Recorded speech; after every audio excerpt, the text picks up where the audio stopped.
নমস্কার বন্ধুরা, কেমন আছো সবাই? আশা করি সবাই খুব খুব খুব ভালো আছো। আমিও মোটামুটি ভালো আছি। বিনা ব্লগে সবাইকে স্বাগত জানিয়ে আবার একটা রেসিপি তোমাদের সাথে শেয়ার করলাম। দেখো বন্ধুরা, সজনে পাতার বড়া আমি আজকে বানিয়েছি। টাটকা টাটকা একদম গাছ থেকে সজনে পাতা পেড়ে আমি বড়া বানিয়েছি।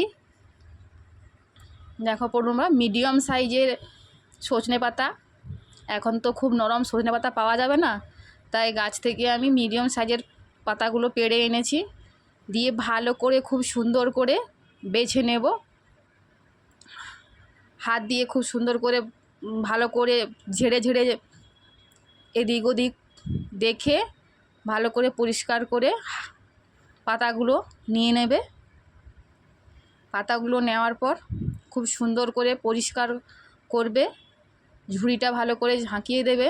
দরকার হলে পোকা টোকা যদি থাকে ভালো করে দেখে নেবে। তোমরা এইভাবে একবার বাড়িতে বানিয়ে খেও।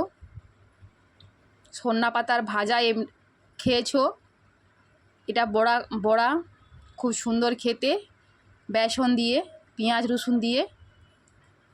দেখো বন্ধুরা, খুব পাতাগুলো সব ভালো করে ধুয়ে পরিষ্কার করে নিয়ে জল ঝরিয়ে আমি ওতে গোটা জিরে, একটা পেঁয়াজ ছোট করে কাটা, 1 চামচের মতন রসুন কুচি, হাফ কাপের মতন চালের গুঁড়ো, 3-4 চামচের মতন বেসন, তারপর আমি দিয়ে দেব হলুদ গুঁড়ো, লঙ্কার গুঁড়ো, পরিমাণ মতন লবণ দিয়ে অল্প অল্প করে জল দিয়ে ভালো করে আমি ওটা চটকিয়ে মেখে নেব হাত দিয়ে। তোমরা চাইলে চালের গুঁড়ো যদি না থাকে তোমরা নর্মাল বেসন দিয়েও করতে পারো, খুব সুন্দর খেতে হয়। দেখতে থাকো বন্ধুরা, দেখতে দেখতে আমার চ্যানেলটা সাবস্ক্রাইবার করে দেবে, আর ভালো লাগলে লাইক কমেন্ট শেয়ার করবে। তোমরা কিভাবে সজনে পাতার ভাজা খেয়ে থাকো সেটা আমাকে কমেন্ট বক্সে জানাবে। দেখো বন্ধুরা, তেল গরম হয়ে এলে ভালো করে তেলটা গরম করবে। তেলটা গরম হয়ে এলে আমি হাতে মুঠো মুঠো করে চেপে চেপে নিয়ে বড়ার আকারে আমি এইভাবে দিয়ে দেব। এটা একটু তেল একটু বেশি বেশি লাগে, তোমরা এইভাবে একটু বানিয়ে বাড়িতে সত্যি ট্রাই করো, সত্যি অসাধারণ খেতে লাগে। গরম গরম খাবে বেশি সুন্দর লাগবে, ঠান্ডা অতটা ভালো লাগে না।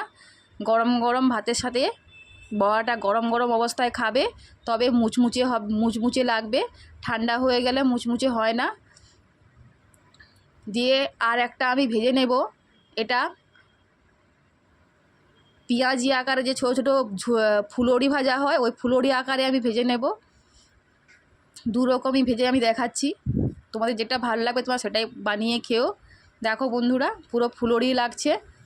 এইভাবে সবগুলো আমি ভেজে নেব। আমার ভাজা হয়ে গেছে, দেখো একদম কুড়কুড়ে হয়েছে। তোমরা একবার বাড়িতে বানিয়ে খেও, খুব খুব ভালো লাগবে। ভালো লাগলে লাইক কমেন্ট শেয়ার করবে। সবাই ভালো থেকো। টাটা বন্ধুরা, নমস্কার।